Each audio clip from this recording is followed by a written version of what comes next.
Hi guys, I very recently went to check out the Oramond Fury Dungeon after all the rebalancing, and actually it's really good. The density there is absolutely crazy, the extra experience really adds up, the changes to resistances on some of the monsters really help as well. Really good place. I went to check out on my 480 Paladin. However, I would recommend this spot for a level 350 plus Paladin, and I think it's going to be very good at that level. So, looking at the results on my 480-ish Paladin with best in slot gear, I was able to get over 4kk raw in this spot. And bear in mind, this is a very annoying spot for Paladin. Two monsters run away at pretty high health. They lower your distance all the time, and yet I was still able to maintain 4kk raw with really good profit. So yeah, I think this is definitely, at the very least, a spawn worthwhile to complete your bestiary, at the very least. But actually, I think it's pretty damn good anyway. So, also, for a level 350 Paladin, in my opinion, I don't have a character to exactly test it with, but you know, I have a little bit of experience with the game. I can do a good estimate on what should be capable, possible. I think a level 350 Paladin should be looking at about 3kk raw at this spot, which is damn good at that level, right? This is like kind of comparable to maybe like an Asura Palace sort of situation for a 350 Paladin, so that's pretty damn good. I think this is definitely a decent spot. I'm giving it a tier rating of B plus, and I think that might even be a bit harsh, maybe like an A minus spot potentially. And I think this spot peaks somewhere around 4.2kk raw. I think around that level you really will start running out of respawn. Whenever I was doing 4kk raw, it was already kind of I could already see it being a bit hit and miss with a couple of monsters respawning in mid pull. So I think somewhere around 4.2 is the absolute peak they will be able to get here.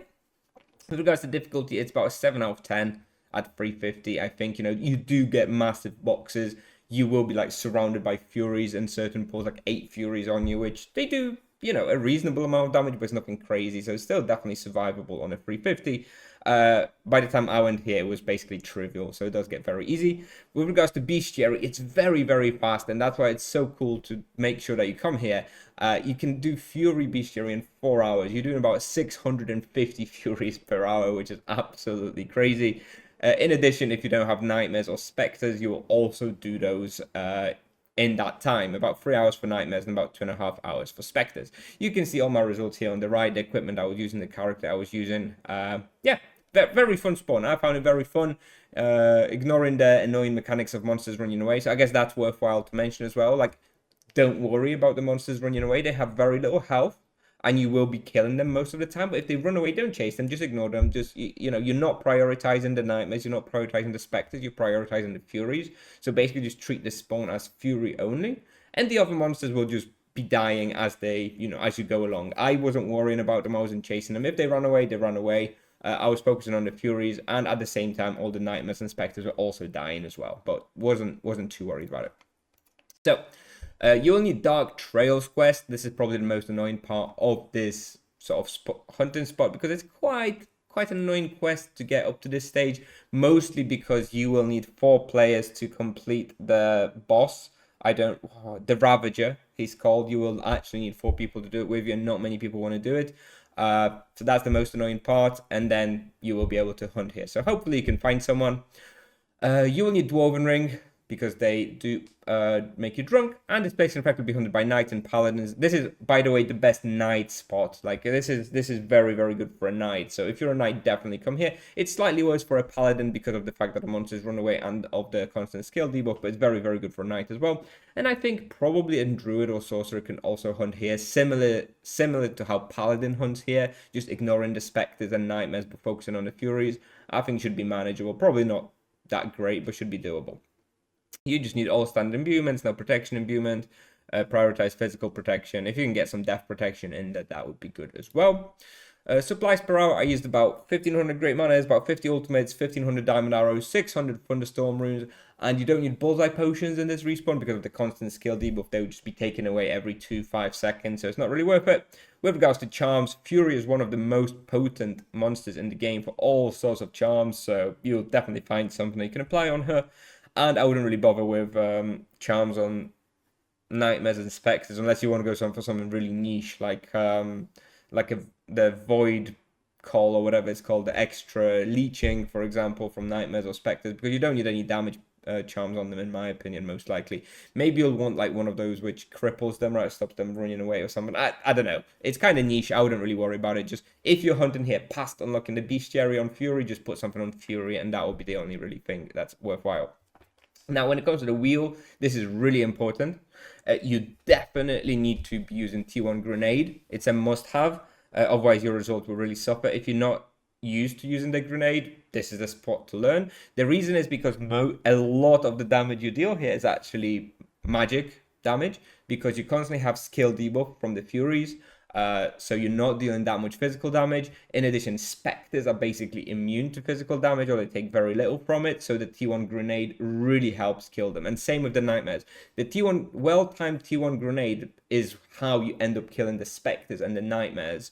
You know, you do like a Massan T1 grenade, Massan, and everything you know, kind of blows up and dies. It's very, very important. If you don't come here with T1 grenade, you will get like 30% less experience, in my opinion. Super, super important. Make sure to use it and use it well. And the character you'll see in the video is level 480 Paladin with 120 distance skill and 35 magic level. No combat, praise, and no charms. So let's take a look at the route. I made some markings in the game. Actually, I think there's only one that will change slightly, but anyway. So you come in here. You do a pull around here, then you pull all the monsters from here to somewhere here, you do a pull here, then you pull the monsters through here, do a pull in here, then you pull everything through here, do a pull in here, you then go in here, kind of try and pull out some monsters from this room if possible, then go up here, do a pull here, and then this is the one that I slightly changed actually. You go a little bit further than this mark and you actually do the pull somewhere around here. I found this was much easier to gain all the monsters through this tight corridor. And then afterwards you go through here, do a pull somewhere in this room, and then you reset and you just go back to this pull here and you kill the monsters here. There's clearly some room maybe for getting like an extra pull in this section in the middle. Like clearly that's not that, it goes unkilled a lot. I didn't think it really added much. This was my lap, and you know, I was able to get pretty damn good results here with this lap, and the respawn was more or less okay. So this is the way I recommend going. And yeah, that's what I have for you today, guys. Like mentioned, to me this spot is suddenly very good. Even before all the rebalancing, it was kind of okay for like a 300 EK. Now with the crazy density that you've got here, I really think this is like a really, really good mid-level spawn, somewhere between like 300 to 450, something like that. Definitely recommend it. Shame about the annoying quest line to get access here, but other than that, once you have that unlocked, definitely worthwhile coming here, completing the bestiary at the very least, getting some good profit while you're there. And yeah, that's what I have for you today, guys. So thank you very much for watching. I'll play you the video now, and I'll see you in the next one. Bye bye.